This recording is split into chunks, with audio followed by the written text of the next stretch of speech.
সোমবার সকাল ৮টা থেকে শুরু হবে বিধানসভা নির্বাচনের ফল প্রকাশ। ৭৭টি ভোট গণনা কেন্দ্র থেকে একে একে ইভিএম থেকে প্রার্থীদের হার জিতের তথ্য প্রকাশ করা হবে।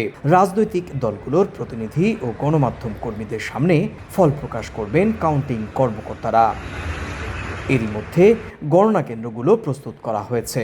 কঠোর নিরাপত্তায় মোতায়েন থাকবেন প্রায় ২০০ কোম্পানি, কেন্দ্রীয় বাহিনী এবং ১০,০০০ রাজ্য পুলিশ।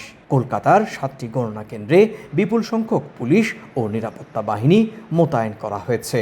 গণনা কেন্দ্রগুলোর ২০০ মিটারের মধ্যে ভোর ৫টা থেকে ১৪৪ ধারা জারি থাকবে, আর ১০০ মিটারের মধ্যে কোনো ধরনের যানবাহন চলাচল করতে পারবে না।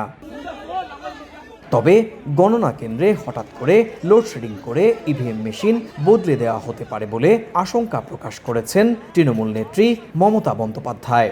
শনিবার কালীঘাটে দলীয় বৈঠকে তিনি এই আশঙ্কা প্রকাশ করেছেন বলে দাবি কলকাতার গণমাধ্যমের।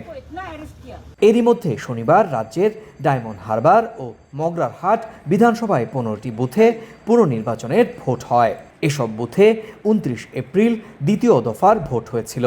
তবে ইভিএমের মাধ্যমে ভোটে কারচুপির তথ্য প্রমাণ থাকায় নতুন করে ভোট নেয় কমিশন। পুনঃভোটেও দীর্ঘ লাইনে দাঁড়িয়ে ভোট দিতে দেখা যায়। এদিকে দক্ষিণ ২৪ পরগনায় দেখা গেছে ভোট পরবর্তী উত্তেজনা।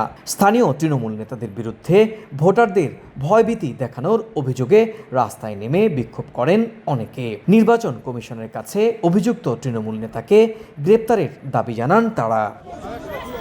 ২৩ ও ২৯ এপ্রিল পশ্চিমবঙ্গ রাজ্যের ২ দফায় ২৯৪ আসনের বিধানসভা ভোট নেওয়া হয়। এতে ভোট দেন ৯৩% মানুষ। সুব্রত আচার্য, সময় সংবাদ, পশ্চিমবঙ্গ, ভারত।